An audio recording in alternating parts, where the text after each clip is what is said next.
welcome to episode 5 of Inside the Race, the MyWhoosh Racing Podcast with me, Emma Martin, and my co-hosts, Matt Payne and Hayley Simmons. And thank you to everybody who has watched, who's liked, who's subscribed so far. Thank you for sharing it. Thanks for all the messages you sent as well. We will get around to answering to everybody, but do keep on sharing it and get the word out there. Hayley, what have you been up to since we did our Q&A? If you haven't watched it, go back. They were quite entertaining for us to make. I hope you were laughing as much as we were. Hayley, what have you been up to? It seems like ages since we sat down and talked. I know, to be honest, I've mostly been training, mostly been riding my bike, trying to escape the heat in the UK. But now it's all about recovery because we're, a week and a half away from the MyWhoosh Championship. So it's all recovery from here. What have you been up to over there? Been out riding my bike in between prepping for the MyWhoosh Championships, a load of outdoor events, going to the UK. But I've been out riding and I've been riding with friend who's come over, and it's been great. They've been out for a week and I've been watching them progress. They've really improved. It's been really, really nice to see somebody really grow as a bike rider and understand they're capable of so much more than maybe they thought they were, which is really, really good. Emma, apart from sweltering, because you don't have air conditioning, I suspect, in that studio, what have you been up to this last week? Can you see the beautiful glow? It is very warm here. It's about, I'm just checking the computer to see how hot it is outside. It's about 36 degrees here at the moment and steadily rising. And for me, the last week or so has been all about, managing the heat, particularly alongside training like you've been talking about, Hayley, getting up really early, getting out on the bike and, pretty much the day's riding is over before 10 a.m. It's going to be a really interesting one should the heat wave across Europe continue over the next couple of weeks and into the MyWhoosh Championships. But maybe we'll talk about that a little bit later. Yeah. It's something that actually affected us last year a little bit because I remember it being a really hot week, and it's definitely something that people are going to need to consider when thinking about their race setups. Well, today we go inside the MyWhoosh Championships with the first of 2 MyWhoosh Championship preview shows. We're just going to discuss today race schedules. We're going to talk about the routes, early planning and potential tactics in the climb and sprints competition, as well as review and compare with last year 2025. We're going to wrap up today talking about all things nutrition planning because, there's a lot to plan, but nutrition is actually really key. And it's something that you can get on top of now before the MyWhoosh Championship kicks off, and it gives you one less thing to think about during the race. Well, let's go inside the race.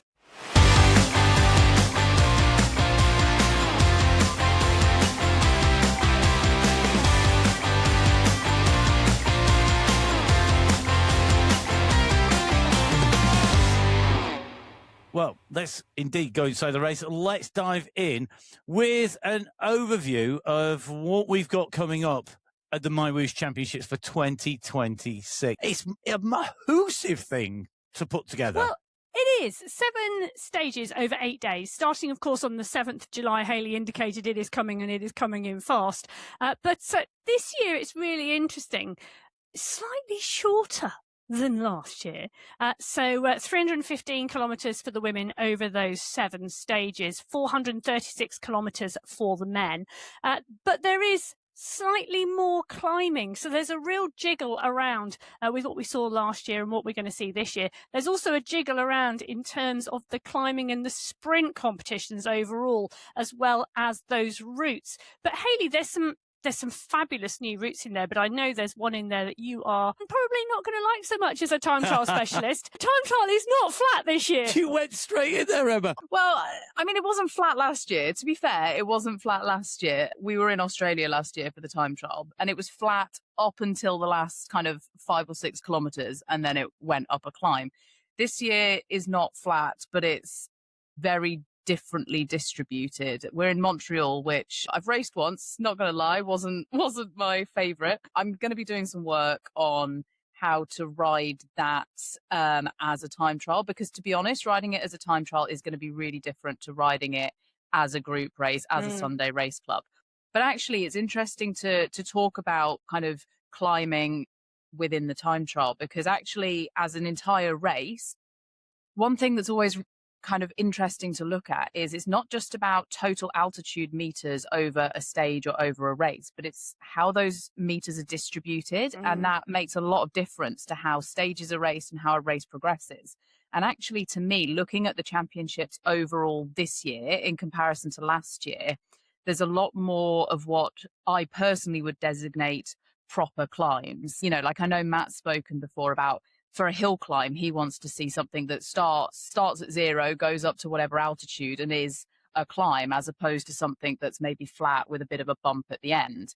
And I think this year, what you're seeing in a lot of the profiles is the climbs are longer climbs. It's not as kind of as much short, punchy elevation gain, which for me is great. Much prefer kind of a K block of climbing rather than lots of short and sharp climbs. And for me, that really stood out this year. Yeah, it does, doesn't it? And one of the things that stands out for me is the fact that we're heading to some of the newer worlds as well, because we've got Switzerland, which has really only just been released in terms of everything outside of that UCI World Champs course. We're heading to California, which is probably my favourite world. Hedaria, which is a classic, is in there, but Bhutan, Canada, those 2 courses are in there, as well as obviously Colombia and Arabia, because you've got to mix the new with the old. I think there's a lot of new compared to 2023 and 25. The progression on the platform of MyWhoosh, the progression of the racing and how we race. We've got the introduction of the wind coming in as well, which is going to change things as well. And that's going to take its effect on the clients. And we'll go into those in a little bit more detail in a moment. What has stayed the same is the prize fund. It's the $1 million prize fund. And I think it shows you the commitment of MyWhoosh to esports racing. It's incredible. How much the prize fund is. And the fact that the bit I like is that even if you're like me and you're not necessarily going to figure in the prize money for some of the segments or the overall, whatever you're actually winning at the front, every finisher's also going to get a championship kit bag coming through, which, that is fantastic to see. And that bag is great. You've got jerseys, shorts, mitts, and the bag itself as well. Like the value of kind of kit within that championship bag is a real incentive for people competing. And you get, little souvenir medals and fridge magnets. And it's just a really nice memento of a week. And that's something that actually you don't get for participating in a UCI stage race. You often come back with very sore legs and not much else, to be honest. But no, it's a real incentive for people to take part. Yeah, it is. And, we talked a little bit right at the top, about sprints and climbs. There are that sprint and climb competition. And for me, it's really interesting this year because the way those are spread out, if you look in the road book, are very different to last year. Last year, we saw very much the climbing competition over by stage 5. And then the last 2 days were the time trial and really the sprinters' celebration because there were so many sprints on that final day last year. The sprinters were out in force. This year, it's a really different mix because both of those competitions go right to the wire. And I think that's going to make it really interesting. The other thing that I quite like that's different, and kind of following on from what you've just said, is from an outsider's perspective, maybe more than from a racer's perspective or from me as a racer perspective. I like the fact that there are now the extra sprints and climb kind of segments on the time trial day that aren't first across the line, but are fastest through the segment. And what that means is that for riders who maybe aren't time trialists, because there are riders out there who are not going to be looking forward to the time trial day, but it gives them something else that they can maybe race for on that day. So if they know, I'm probably not competing for the general classification, but actually I could approach the segments on the Montreal course aiming to win something there, it actually gives them something to race for on a day that they might otherwise not be looking forward to. And I think sorry, Emma, I have to agree with you, Hayley, there 100%. I think that is one of the key things for me. I like through the segment. I like the fact it rewards people who maybe aren't necessarily at the sharp end of the race all the time, but maybe can focus on that. I mean, I'm biased. If you've been watching the introduction to the host and the Meet Our Host shows, you'll know why I'm saying this because I've done this very same thing in person, outdoors. But I do think it's a great way of mixing it up. Sorry, Emma. I was just going to say, but it's really interesting though, isn't it, with those fastest through the segments sections on that time trial? Because even if it sort of makes me think, back in 2023 with the sprint competition, then was fastest through the segment, not first across the line. That really changed in 2025, the nature of the racing, just that one thing. Because when it was fastest through the segment, we saw riders strategically target the sprint competition. Ross Fawcett is one of the riders I can think of who literally would come out of the pen, ride at 2.5 watts per kilo and attack all the sprint segments, but was probably 3, 4, 5 minutes behind the leading pack. Nothing wrong with that strategy. That was his target for the week's racing, and he won that sprint competition. With the change to first across the line, obviously that changed the dynamic dramatically in 2025. With the introduction of fastest through the sprint in the time trial, the thing for me is that riders have got to watch that finishing time as well, because they're part and parcel of that team competition. So there could be a real challenge that day of, do I take it steadier and go for the segments because this is one day I can target? But then how does that play out in terms of my team? I agree with you, Emma. I think that really does sum it up. You can find all the details of the prize money, the prize funds, etc., on the rule set in the technical guide for the racing. If you haven't done already, go on to MyWhoosh and download that, have a look and see what those splits are. Emma being, of course, a fan of everybody reading the rule books and reading the tech guide before they start. I've got to actually put it in the date news. I agree 100% with Emma on that one. It's definitely the case, and I think one thing I do think, I think I'm going to put my vote in now for all sprints being fastest through the segment and not first across the line, and put it out there already. I think it should always be that for the sprints. That's my vote. What about you, Emma? What would you have? You didn't know this was coming, did you? I didn't, but I can tell you, I have done a little bit of, just because I have read the rule book, I've ingested the rule book, and I've regurgitated the rule book in a different way on a piece of paper in a notebook. Shock, horror, surprise, surprise. You know, but I can tell you, the sprint competition, I think, because it is first across the line this year, and having had a look at all of the individual 7 maps, there are only 5 sprint segments in the women's race and 4 in the men's, where I'm going to say that again now because that's the wrong way around. And I'm not editing it out either. No, there are 4 sprint segments in the women and 5 sprint segments in the men's that are before a climb.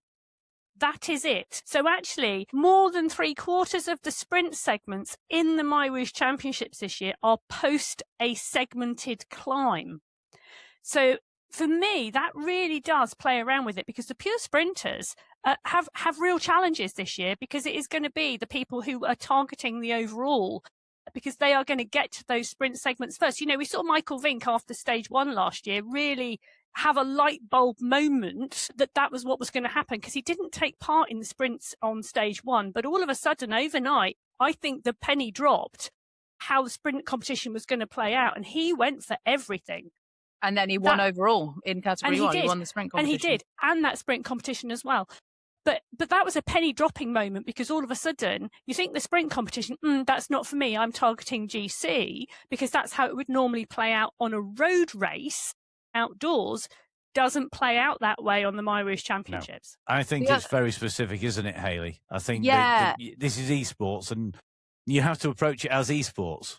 And the other thing that it factors a little bit into this fastest through the segment versus first across the line is the MyWhoosh Championships. Obviously, there's the individual GC, but the team competition is really important. So actually, it plays out more like 7 monthly finals, potentially, rather than, SRC races, because you've got to be protecting at least 3 riders from your team. And obviously, you might start with 5. A lot of teams will choose to start with 5, but you've got to account for issues through the week. What if somebody gets sick, gets injured, has a technical problem that they can't overcome? You need to be thinking about all of these things, and you can't just say on day 1, well, we'll sacrifice our sprinters straight away and not worry about what they're doing for their GC time, because actually you might need their GC time by the end of the week. So you really need to be thinking about all of these things right from the get-go.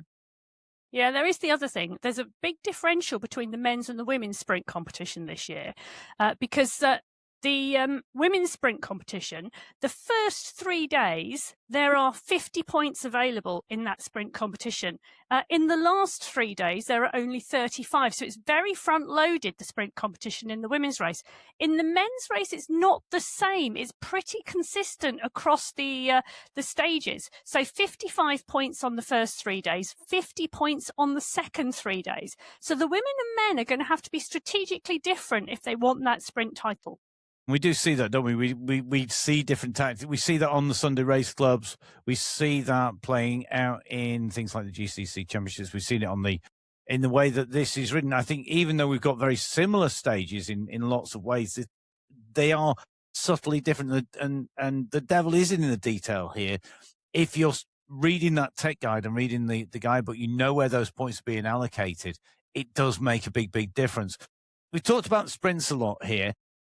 Let's talk about the climbs next, just in terms of the climb competition, because the climb competition, there has been changes in the tech guide and the rule book recently, Emma. Do you want to just sort of run through where we're at now rather than where we were at? Because I think let's look at what we've got in front of us, because it's confusing enough for simple souls and maths. Well, all that's happened is there's been a rejig in version 3 of the tech guide around the points allocated to different categories of climbs. And the categories of climbs have been made clearer and the points allocated to it. Does jiggle things around a little bit. Because on the Sunday race club, most of the climbs, it's 5 points, 4, 3, 2 and 1. This time around, it is dependent upon the category of climb, and then it changes the emphasis across the week. We were just talking about the emphasis across the week in the sprint competition. In the climb competition, it's sort of a little bit the other way around between the men's and the women's, because there are 2 big days of climbing in the competition. Stage 4 and stage 5 are the 2 big climbing days where a lot of the points are allocated, because it's not all of the points or most of the points, depending upon the men's and the women's. In the women's race, 36 points are allocated, or the maximum number of points you can get is 36 on those 2 stages. 38 points are available on the other stages. So actually, they're not as important as you might think in the women's race. In the men's race, it's different. 54 points are allocated on those 2 big stages, only 48 points on the other stages. So in the men's race, those 2 days are more important in the climbing competition than in the women's. I do like the fact that we're now seeing these different climb categorizations. It's more in line with what we'd see in a UCI race, for example. So it's one thing with MyWhoosh that I really like, is that it does replicate some of the more kind of outdoor stage racing, real life racing pretty well. And we're seeing changes that kind of reflect that, and the kind of the fact that they're kind of making these changes just steadily. We're not seeing everything coming in at once, but just to reflect more outdoor racing is really good in my opinion. And I think it's going to be interesting to see how riders approach that. And how you approach that, Hayley. I think it's one of those things as we go into the shows, when we're actually going through day by day in the racing, seeing how that plays out. It's what did the tactics play out? What was your plan going in? What happened? Was it in your control? Was it the legs that worked or didn't work? Was it what everybody else did? How has that affected you? And I think this is the subtlety that we get that builds through the championships, that we don't get. Say, if you were to condense 2 months worth or 8 days of finals, it's not the same because of that, the way that builds. And I think that also plays out in terms of the other categories. I think general classification, it's the biggie out there. This is all the times added together. Who's going to be wearing that golden jersey when we get to the end of 7 stages? It's not going to be simple. Somebody's going to have been very brave, very bold, or very smart in that category, or all 3. Well, it's interesting, isn't it? Because last year, if you look at the results, there were some dominant riders across the categories and across the racing. Let's just go Kate McCarthy, took 6 wins, the most number of wins of any rider in the men's or the women's MyWhoosh Championships in 2025. So, for example, Michael Vink, who won the men's, only took 2 wins. And that's actually more representative of the other winners in the other categories as well. So she was absolutely dominant. But I think one of the big stories for me is the number of riders who moved up and down over the 7 days. Some of the riders who took the wins had moved up, some of them up over 20 places over the 7 days. So it really was an ever-changing profile as who was in that top spot. Yeah, I think I also like the youth classification. I think, we're all of an age now where even Hayley, as the youngster is of the house here, can look and go, yeah, youth classification. I can remember that just about on the way through. I wasn't a competitive rider at a time where I would have Not qualified. even for a year. I think I was only time trialing at that point where youth wasn't really a thing. I don't think I started doing UCI racing until I was too old. There's an But admission. a lot of riders in esports, there are a number of very high-profile cycling esports riders I can think of who didn't start racing until they were in their 40s, and are at world level. So it is a really interesting profile of having some of the younger under 23 riders. But we do also have that Masters category as well. We do, don't we? We've got Masters classification. And the Masters jerseys, the riders racing in Masters are able to identify the other Masters riders that they're racing against because of the jersey that they're all going to be given. So they are able to work out who's racing against who. It's not like when I was out racing in France recently where basically I had 17-year-olds and 67-year-olds in my category, as well as category 1, 2, 3, and 4 racers, all in the same race. And nobody had a clue who was what. And literally during the race, I actually asked somebody, I said, so what category are you? Because I wanted to know whether I needed to sprint against them at the end or not. And they went, oh, I'm in category 3. Oh, that's all right. I don't need to sprint against you. You're one above me. That's fine. Not a problem at all. But I think that's good. It's nice that we've got that identification out there. And the same, when riders are racing in the GCC, I think it's really important we're supporting the GCC riders. But there's another rule change in there, isn't there, Emma? Yes, there was. Added to version 3 is the element that the GCC riders have to compete from the location as well. So it's from the GCC region. So it's actually from the region. It's like I was on the mic with Emma for the crit racing in Conway. We're asked to host the crit racing there, and they have a local rider, and it has to be within competition. The competition, and the prize was awarded to the local rider. It really encourages a lot of local riders to take part and people to actually embrace the race within the region. And we shouldn't forget a lot of those people who are working and making this race happen. There's a lot of people behind the scenes making it happen are based in GCC countries, and I think that's really important that we look at that. We've covered pretty much we've covered what people are winning. We've covered what they're up to. One thing about start times I wanted to bring up, I am a big fan in the stage racing of having time gaps, big time gaps. Whether 10 minutes between each category is too big, that's huge. I like it. It's absolutely huge. Personally, I like it and I think it's good. I think it is far more likely to lead to the pointy end of each category staying separate and there not being influences from other categories within the different races. So for me as a racer, I like it. Maybe you guys, it's going to make your days longer, but yeah, as a racer, it's quite nice to have that kind of safety net buffer that makes you think, okay, I really am getting a true race within my category. We just get more racing to watch and, that's fabulous.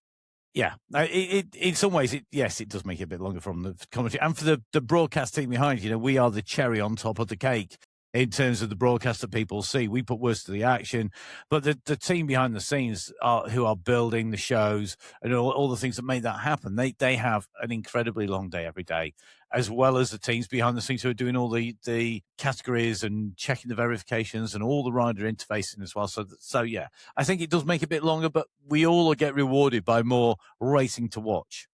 whether you put in And Worcester it's the or not. flagship event, isn't it? It's the flagship event. Like, this is the premium race for the year. And I think the fact that we've had one this year, when maybe people were expecting that there wouldn't be another MyWhoosh Championships until next year, it just shows you what an incredible event it was last year, how much everybody loved racing, loved participating in some way. And so I just think it's great that we've already got one again. Yeah, and I'm going to put a call out now. I'm going to be unashamedly put a call out for the broadcast and say, join us live on the broadcast. Get that camera set up in your pain cave because it is so much fun. One of the big highlights for me last year was Mel Scriven doing the Love Actually cards on the MyWhoosh Championships to communicate with us. It was one of the highlights of the MyWhoosh Championships, outside of the racing, of course. Yeah. It's good. Hayley, are we going to see you in the championship? Hopefully, I'm hoping I can get a second camera set up so that you can get I'm hoping you're going to see some horrendous face pulling if you do. But yeah, that will be my aim. But I loved, because I raced the women's and then I would watch the men's after my race last year whilst I was sat recovering. And I can't remember who it was, but I remember each day we'd go into a pain cave of one of the men, and you guys would talk about the fact that the race profiles were on the wall behind him, and each day one race profile had been tossed aside, and it was like counting down the stages, and just little insights into people's pain caves and setups was really fun last year.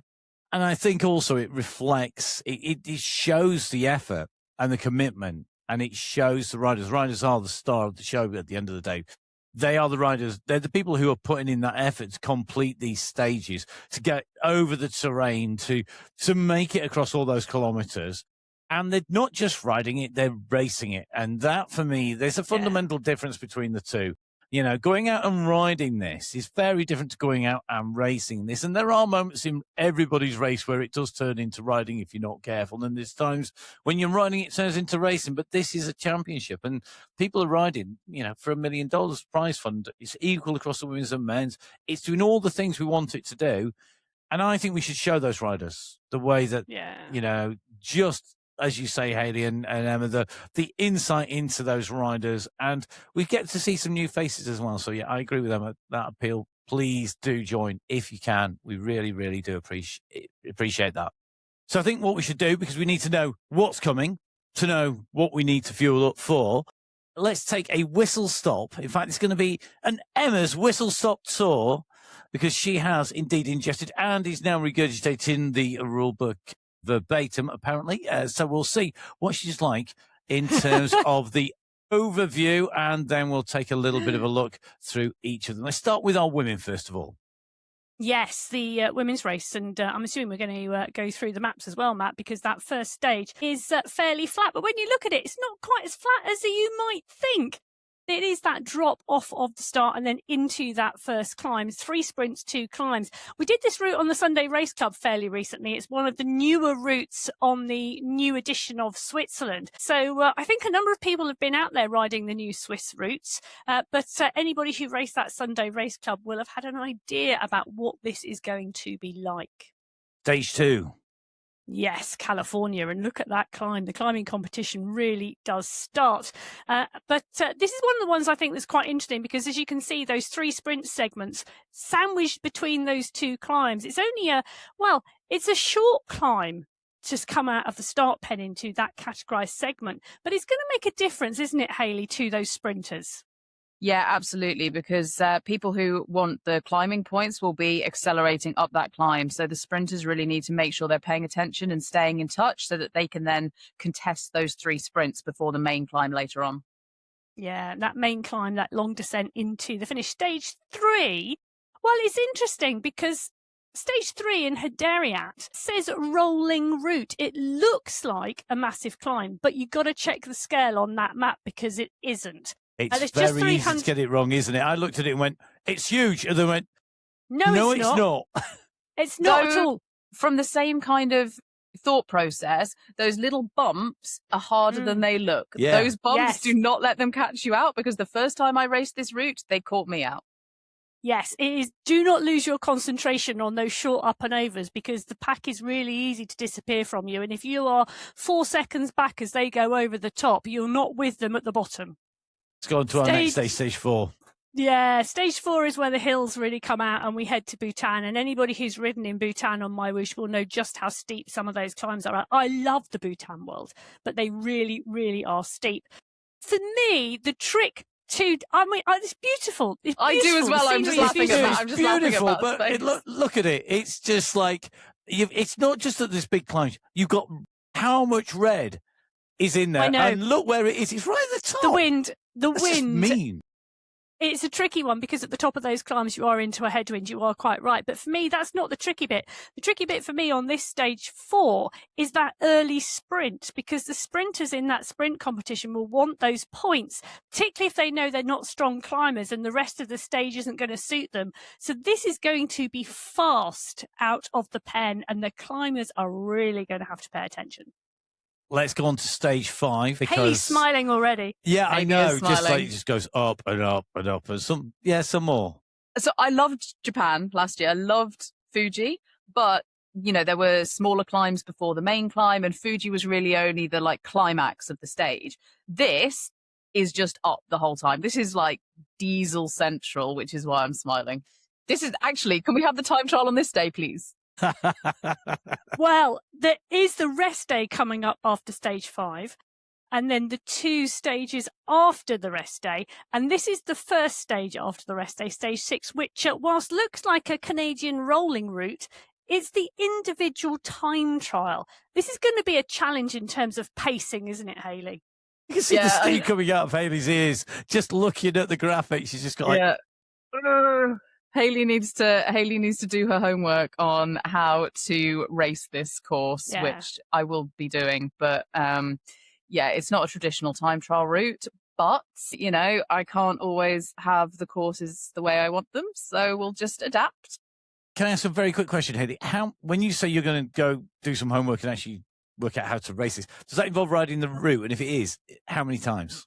I've ridden the route a lot because I did 5 laps of the course before it was finals. And that didn't really help me much for finals, but that's a different story. So I have ridden this route, 8? I've ridden 8 laps because I did 5 on my recon ride, and then finals that month for the women was 3 laps. So I do know the lap. I probably will ride it again, but it's more just looking at how the climbs are in terms of the gradients and how much overpower, underpower to be on certain sections, also taking into account things like the headwind. So it's more sitting and looking at the map and looking at power distributions. Makes sense. Yeah. And then let's take a look at the final stage. And we did say that last year it was all about the sprints. There were so many sprints in the final stage. It was the sprinters' day. There are 2 climbs, so it will be the culmination of the climbers' competition this year as well. There are 3 sprints out there as well. They're short, sharp climbs, but they are or could be instrumental in some of those categories to finish off this competition. But the sprinters will be making sure that between those climbs, the pack moves fairly quickly. So that's the women's race route. The men's race route is similar but different. Longer. So it's long. It is longer. It's more climbing. Got more climbing, but it is following that same pattern as such, isn't it? So we've got that same kind of feel to it, but there are subtle differences in that. I think, as you said, Emma, let's work through those stages quite quickly, but I think it'll give you a good idea of what's coming up. Yeah, I think for me, the main differentials, yes, we've got the increased elevation and the longer stages, but the main differentials in the overall competition are the pattern of the climb competition and the pattern of the sprint competition are not the same patterns as we see in the women's race. So if you've got a household racing where you've got a female racer and a male racer, the conversations that they might be having about focusing on the climb competition or focusing on the sprint competition cannot really be the same conversation. They cannot follow the same tactics because those 2 competitions play out differently in the men's and the women's racing. But you can see in this Switzerland, they're on the flat route. It is literally like another base lap added to the women's route to make it the 70.8k. It'll be a longer race. There are more points on offer, but it pretty much follows that same pattern as the women's race. When we move to stage 2, it's very, very similar in lots of ways. Yes, the one big climb at the end is the same, identical. It's the additions at the beginning that change this course and make it longer. Let's move to stage 3. Again, it looks big, not as big, but twice up the climb this time around. So changing where those segments are and the number of climb segments in there. When we go to Hidaria, it's the rolling climb. When we go to Bhutan, though, 3 laps now around there. And we saw this differential in the Sunday Race Club, didn't we? We did, and I think this is going to make a big difference.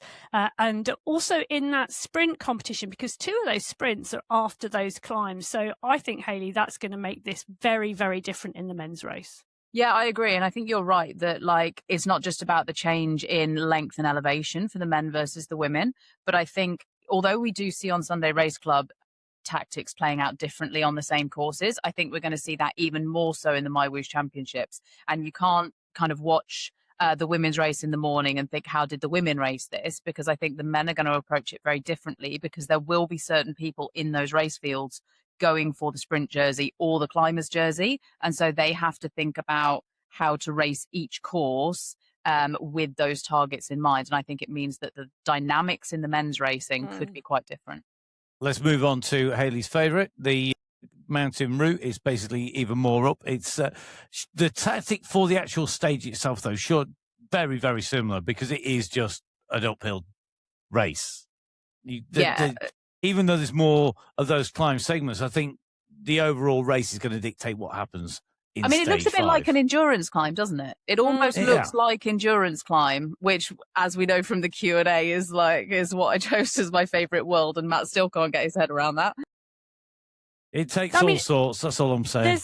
There's a lot of climbing out there on this stage. This really is what I would call a MyWhoosh epic, this men's stage. You know, just shy of 1,700 metres of climbing on one day in under 60k. It is really an epic. And, I think it's going to be instrumental in the climbing competition. It's going to be instrumental in the overall team competition as well. Yeah. Yeah. This is going to be a Marmite. This is going to be a Marmite love it or absolutely loathe it. Yeah. Yeah. We will see whether it's like or loath for Hayley when we get there. Then on to the time trials. So again, I think all the comments that you made, Hayley, here, the women's racing is relevant for the men, because it is basically copy and repeat, copy and repeat, copy and repeat. It's just more laps. One more lap. So it's one more lap in there. It's once more round. I think, again, because it's a time trial, basically the Strong's individual riders should profit. We will have to see. Can I just say, sorry, estimated what I think the finishing time will be in terms of the winning time in Cat 1. Okay. I'm not going to put it out here, but I do have an estimate. It is written down. Okay. I think we're going to fold it up and put it in an envelope and put it on and then Emma can open it in our final show. I can do that if you want. Emma, could you please put that in an envelope in there? And what we'd like you to do is get in touch on Instagram with the show and put your estimate in there for the women's and for the men's time. So time trial, winning category 1, time trial win, women and men. Let's see who gets closest. Can you beat Emma's predictions? Well, I think it's going to be much faster than I thought originally. Oh, big clue coming from Emma. I looked at it and I went, time trial? That's not going to be as quick. And then I've raced this course. I've raced 2 laps of this course. And then I thought about racing 2 laps of the course and I thought, actually, that's going to be an awful lot quicker than I thought originally. So let's move on. So I have my revised times. I've got them. I will put them in an envelope and we can open them after the stage. Excellent. Stage 7. Yeah, flat, the final fast. one. I love the fact that the scale on the left, it goes up to 50 metres. It's like... Well, I love the fact that you bonus. say flat and fast, because last year I didn't think that final stage was fast, even though it was flat. And there were 9 sprints, I think, in that men's competition last year on the final day. There was a lot of transition riding between those sprints, as you would expect on a sprinter's stage. I'm hoping the addition of the climbing competition finishing on this stage as well changes that a little. Conflicting agendas. Yeah, I think it'll depend a little bit on where the different climbing competitions stand by this stage, whether they've been wrapped up or not. But I think you're right. I think on a stage last year when it was entirely sprints, People for the categories where the sprint competition was still open, that was then pretty competitive, but maybe they'd be easing off between each of the individual sprints. And obviously it's day 7/day 8, depending on your SRC preferences. So the legs might have fallen off by then. Anything could have happened pretty much by that stage. I think predictions just thinking this about far the in is pizza brave. afterwards. That's all you do. No, it's all right. Yeah. Matt will be thinking about the ice cream at the end of every I stage. will be thinking about the ice commentary cream box. at the end of every stage, that's for sure. I've got honey and lemon in the commentary box already. Sorry, Emma. Well, I was about to say, talking about ice cream, honey and lemon, pizza, maybe we should Hayley's nutrition plan now that we've actually seen what's facing her. You've been liaising with Kate McLeod. Just give us a few words about Kate and what her background is in terms of why Kate is so important in this mix. So Kate's great because she also races. So she's been a cyclist. She's been an athlete. Before a cyclist, she was a rower, actually, like me. So she's been an athlete herself for years. She's now a nutritionist. She's such a people person. She understands the constraints of having full-time jobs as well, because that's the background that she did have before she started nutrition. So she really understands how to factor in your own personal life situation on top of training and racing, and work with you to kind of establish what you need to perform. But she races Sunday Race Club, she races the MyWhoosh Championships, and so she's the perfect person to be looking at this kind of from both an outside and an inside perspective. And getting the detail right. We talk about being absolutely critical, thinking, having that thought, having that preparation. We should say that if we're going to give examples here, which we will, they are based on an individual, and everybody is different here. So what would fuel Hayley would not fuel me, and what would fuel Hayley would not fuel Emma. We all have different riding styles, as well as burning different amounts of fuel and different types of fuel. And I think that's one thing we need to say is make sure it's whatever preparation you do for this, it's got to be individual to you, because you know, and particularly if you take expert advice, they will know what works for you, not just cut and paste what works for somebody else, because that's not going to work, is it? No, exactly. And for example, I know that I can tolerate 120 gram of carb per hour in a race situation because I've been doing it for long enough. My gut is trained to that, whereas somebody else might not be able to tolerate that. So just going, oh, Hayley was aiming for 120 grams of carbs per hour for this stage. If somebody tries that and they're not used to it, that's not going to lead to very good results. We've got some examples, and I picked out this is from 2025, if I'm correct. Yeah. Allegedly the easiest day and the hardest day by numbers. So the day when you needed the least amount of fueling, which is still a phenomenal amount of fueling, and the most amount of fueling. And if you are listening on Spotify, we're going to pull this up on YouTube. You might want to have a little bit of a watch of this, or have a little bit of a look back after at the numbers. But the numbers are phenomenal. And the detail here is what impressed me, because I sort of go, I've got a big day in front of me on the bike. I'm going to have a big breakfast, and then I'll chuck an extra couple of bars in my back pocket, and I might put put an extra scoop of carb load into the water bottle. That's so Heath Robinson. It meets itself coming back. It's like Luddite time, isn't it? Compared to the detail that we have for somebody who's, competitive in one of those higher categories. What the great thing is about doing the MyWhoosh Championships as opposed to, for example, a UCI stage race is I have full control over everything I'm eating because I'm at home. I can prepare my own food. I don't need to worry about what I am taking in a feed zone or missing in a feed zone or whatever, because I can have it on a table next to me. So I can control everything. And being able to control everything is a real luxury. So I really took advantage of that. I looked at meals that were going to provide me roughly the right macros at the right time, but also that were easy to digest. You don't want high fiber in a stage race. One of the rules of eating for a race and eating for a stage race is a little bit eat like a child. So you want white bread, white pasta. The other thing that I did is I always had through the week, I'm not saying every day, but through the week, I had a bag of Haribo on the side. So if I got hungry during the day, I wasn't just thinking, oh, well, my nutrition plan says that you've eaten what you should have done. I would say, okay, I'm hungry, but I'm just going to eat some Haribo because actually I want those simple carbs for the next day. And when I first put this plan together before Kate checked it over for me, you'll notice I've got recovery. So I had my recovery shake every day. It was exactly the same macros every day. But when I first did it, I didn't have the banana in there. And then Kate kind of looked at it and said, hang on, you actually need those extra bits of carbohydrate because the protein that I take isn't a protein that also has carbs in with it. So Kate was like, you need some extra carbs in with that recovery shake. So why don't you throw in a frozen banana, throw in the peanut butter, and then you've actually got almost a complete mini meal that you can have whilst you're doing your cool down.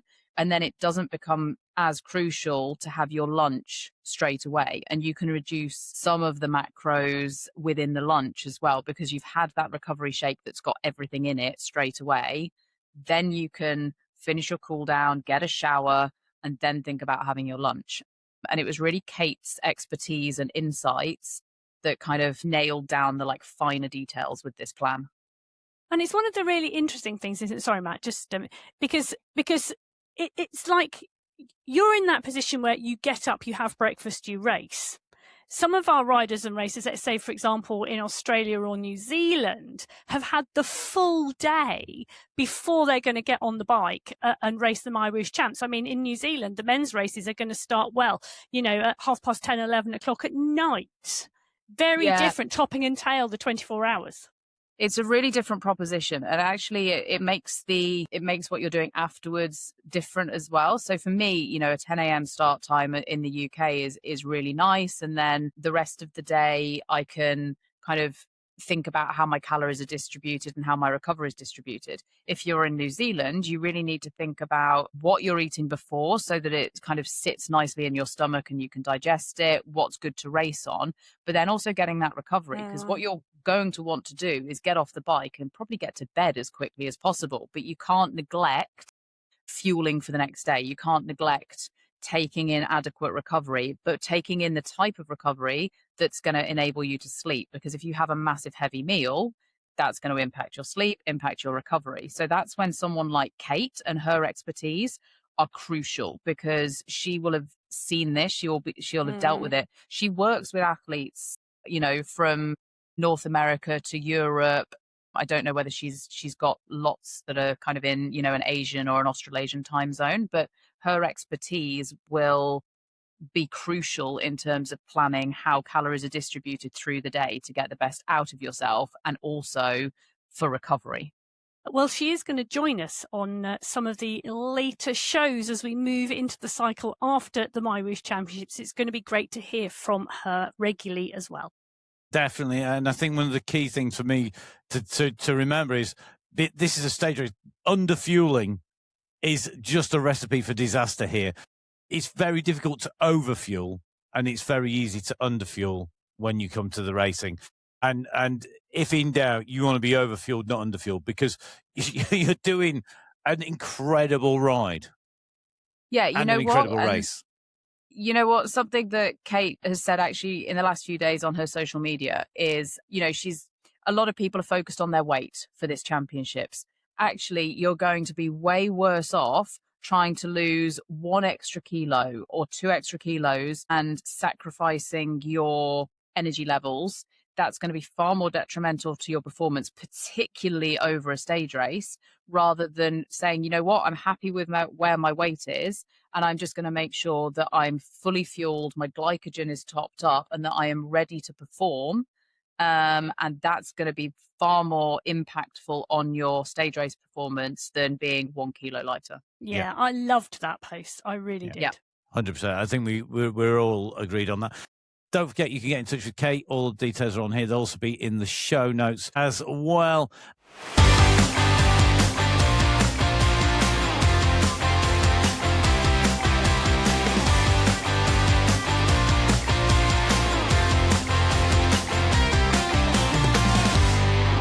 In our second preview show, the start lists will be out. So expect speculation on who could be on form and go well in each of the 6 racing categories across both the men's and the women's races. We will also talk recovery strategies, race day planning, and what happens when it all goes wrong. Yeah, and I might have an interesting story to tell there. Excellent. I can't wait to hear that. Let's forget that. Don't forget, of course, make sure that you support, like, follow. So it's really easy. Subscribe on YouTube, on Spotify, or on Apple Podcasts. Follow us on social media at MyWhoosh Racing on Instagram. All the links in the show notes as well. So please do make sure you do that as well. Whilst you're online, don't forget, of course, you can get all of the information from Kate McLeod and the details in the show notes for Kate as well. And just as importantly, if not more importantly, download the app on iOS, on Android, or on Windows, and make sure you jump on board. Get racing. We want to see you there. But do get the entries in. Entries are closing soon. How soon, Emma? Yes. The 30th of June is the closing date for the MyWhoosh Championships for 2026. You need to get on board. Yeah, make sure you get those entries in, and we can't wait to see you in the start pen. Goodbye. Goodbye.